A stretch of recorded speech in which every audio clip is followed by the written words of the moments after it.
안녕하세요. 오늘 저희가 함께 살펴볼 이야기들은요. 지금 한국 경제, 특히 많은 자영업자분들이 정말 피부로 느끼고 있는 그 어려움에 대한 것들입니다. 텅 빈 거리들, 또 계속 늘어나는 임대문의 딱지 같은 거 많이 보셨을 거예요. 작년에만 폐업 신고가 100만 건이 넘었다고 하니까요. 이게 단순히 경기가 좀 안 좋다 이 정도로 설명하기는 어려운 뭔가 좀 더 깊은 이야기들이 숨어 있는 것 같습니다. 네, 맞습니다. 그 이면을 좀 들여다볼 필요가 있겠죠. 그래서 이번 시간에는 저희가 받은 여러 기사 자료들을 토대로 이 현상들의 근본적인 원인이 뭘까 한번 좀 깊이 파헤쳐 보려고 합니다.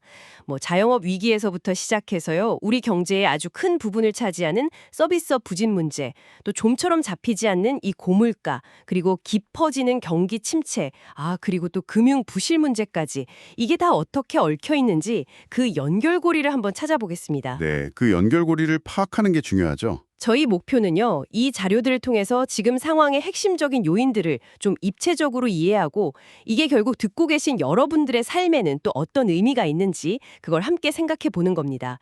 자, 그럼 지금부터 한번 그 속사정을 자세히 들여다볼까요? 네, 시작해보죠. 먼저 가장 눈에 띄는 변화부터 짚어보죠. 거리에서 느껴지는 분위기요. 기사들을 보면 예전에는 정말 젊음의 활기가 넘쳤던 대학가 상권 있잖아요. 거기도 요즘은 찬바람이 분다고 하더라고요. 대학가까지요? 네. 빈 상점들도 많아지고 문에 붙어 있는 폐업 안내문이나 뭐 임대문의 딱지 이런 게 이제 너무 익숙한 풍경이 되어버렸다는 거죠. 그 피부로 느끼는 체감 경기가 실제 통계로도 딱 나타나는데요. 국세청 자료를 보면 지난해 폐업 신고 건수가 사상 처음으로 100만 건을 넘었습니다. 100만 건이요? 와. 네, 정확히는 100만 8천 건 정도 되는데 이게 그냥 숫자가 아니잖아요. 100만 개가 넘는 가게들이 문을 닫았다는 뜻이니까요. 특히 이 증가 속도가 좀 가팔라졌다는 점, 이걸 좀 주목해야 할 것 같아요. 증가 속도요? 네, 마치 이렇게 버티고 버티시던 자영업자분들이 더 이상은 좀 힘들다. 어떤 그런 임계점을 넘어선 것 같은 그런 신호로 읽힐 수도 있거든요.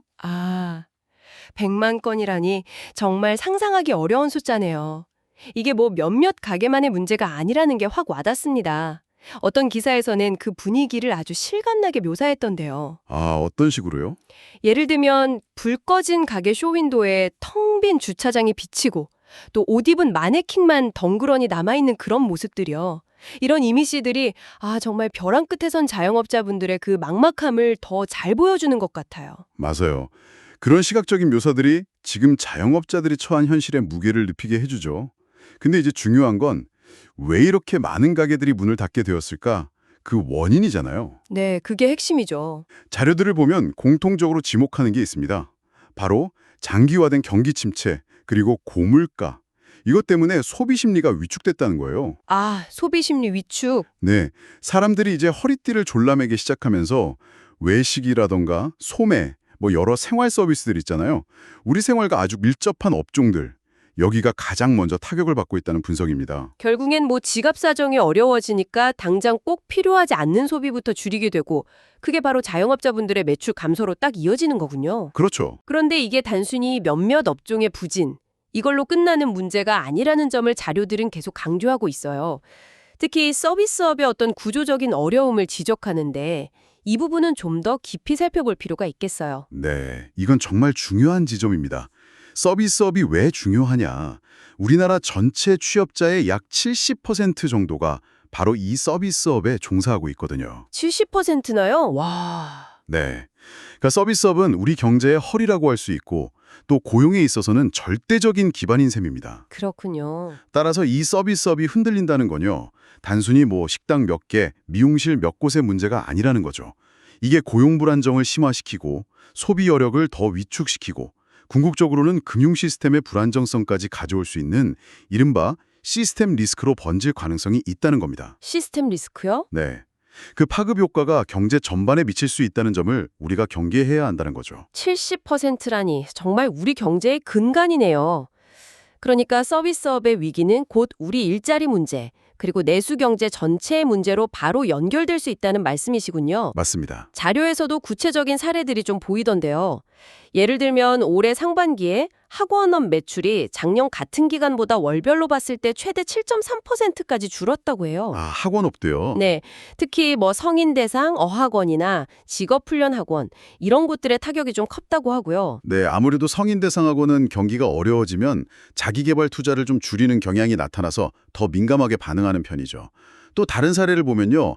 가정용품이나 개인용품 수리업 같은 경우도 7개월 연속으로 매출 감소세를 보였다고 합니다. 아, 수리업도요? 네.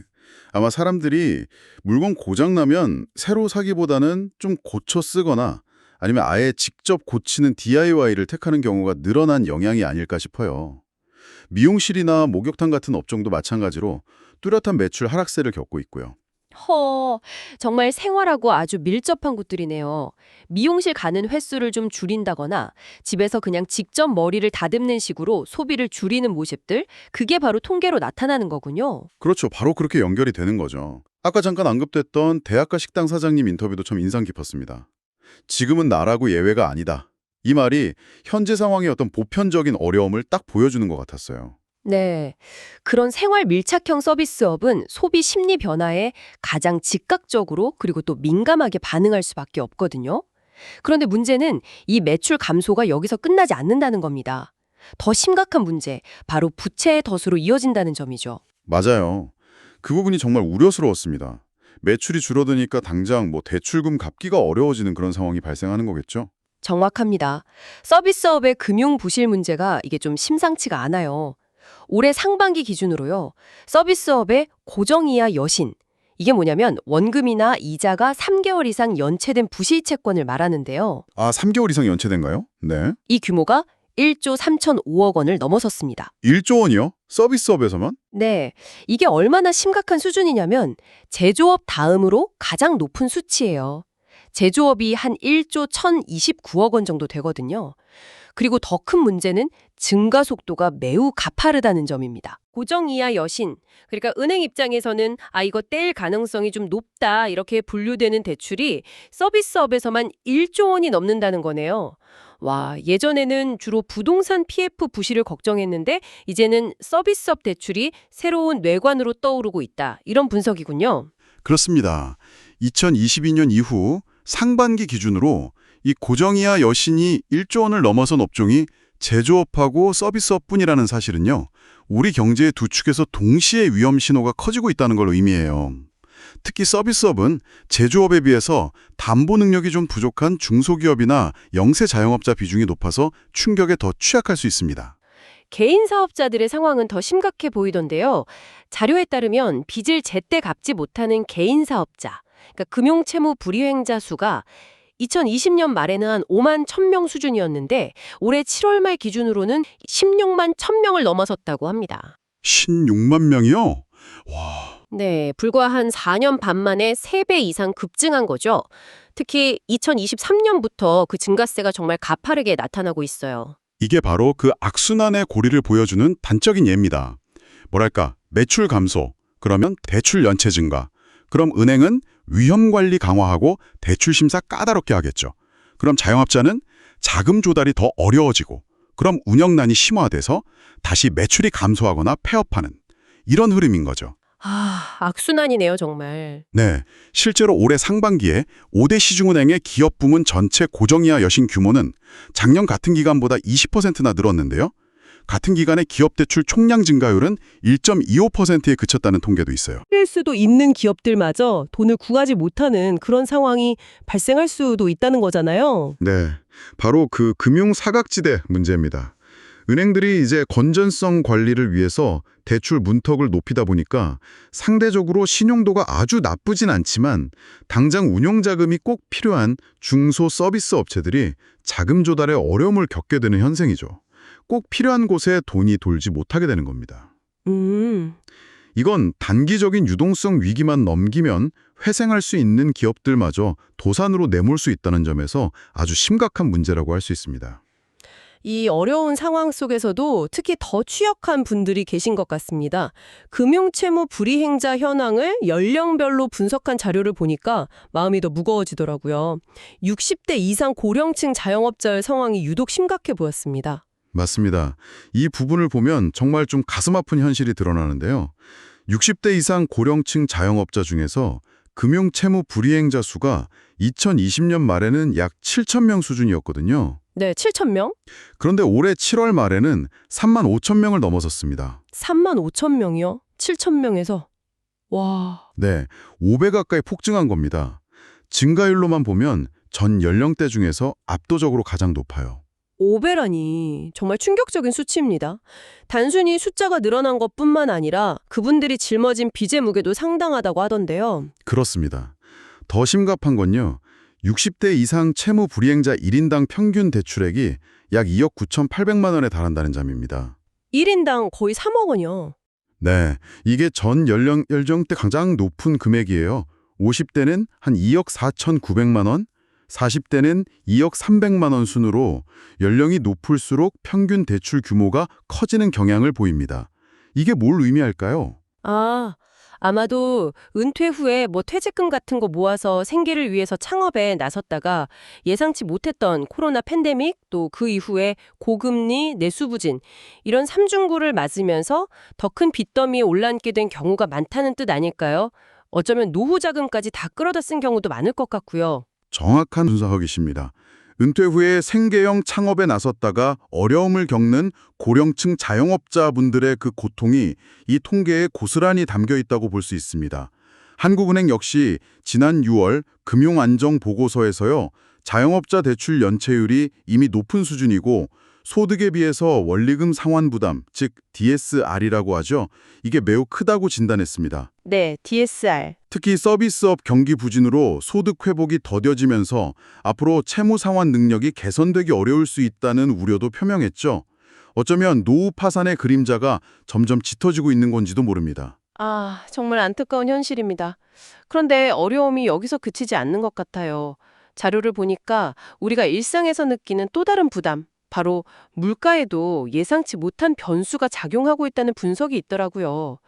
극한 기상현상, 이게 물가 상승 압력을 더하고 있다는 이야기인데 이건 또 어떤 내용인가요? 네, 이것도 상당히 흥미로우면서도 좀 우려스러운 분석인데요. 한국은행 보고서에 따르면 기후변화 때문에 발생하는 극한 기상현상 있잖아요. 예를 들면 폭염이나 집중호우 같은 거요. 네네. 네, 특정 달의 평균 기온보다 실제 하루 최고 기온이 1도 더 높은 이런 극한 고온 충격이 발생하면요. 그 후 1년 동안 국내 소비자 물가를 평균적으로 0.11%포인트 더 끌어올리는 효과가 있었다고 합니다. 아니, 기온이 평소보다 1도 더 높았던 충격이 물가를 0.11%포인트나 올린다고요? 생각보다 큰 영향인데요. 비는 어떻습니까? 극한 강수, 예를 들어서 특정 달의 평균 강수량보다 하루에 내린 비의 양이 10mm 더 많은 충격이 발생했을 경우에도 향후 1년간 평균 0.054%포인트의 추가적인 물가 상승 압력으로 작용했다고 해요. 중요한 건 이게 평균적인 기온 상승이나 강수량 증가보다 극한 상황일 때 그 영향이 훨씬 더 증폭된다는 점입니다. 그러니까 갑작스러운 폭염이나 기록적인 폭우 같은 그런 이벤트들이 단순히 날씨 문제를 넘어서 우리 지갑 사정에도 직접적인 영향을 주고 있다는 거네요. 그렇습니다. 주로 농축수산물 가격 변동성을 치우는 방식으로 영향을 미치게 되죠. 폭염 때문에 작황이 안 좋아지거나 집중호우로 농경지가 침수되거나 하는 피해가 발생하면 관련 품목 가격이 급등하고 이게 또 외식 물가 같은 다른 분야로 파급되는 거죠. 그렇죠. 근데 문제는 기후변화로 인해서 이런 극한 기상현상이 앞으로 더 자주 그리고 더 강하게 발생할 가능성이 높다는 데 있습니다. 그렇다면 장기적으로 봤을 때 이 기후변화가 물가 상승의 어떤 구조적인 요인으로 작용할 수도 있다. 이런 경고군요. 보고서에서는 미래 전망까지 제시했던데요. 네, 만약 우리가 기후변화 대응에 좀 적극적으로 나서지 못하고 현재 추세가 이어진다면 2100년경에는 이 고온 충격에 따른 물가 상승 압력이 현재의 2배를 넘을 수도 있다고 전망했습니다. 2배요? 와... 이건 단순히 식료품 가격뿐만 아니라 경제 전반의 물가 불안정성을 높이는 아주 심각한 요인이 될 수 있다는 거죠.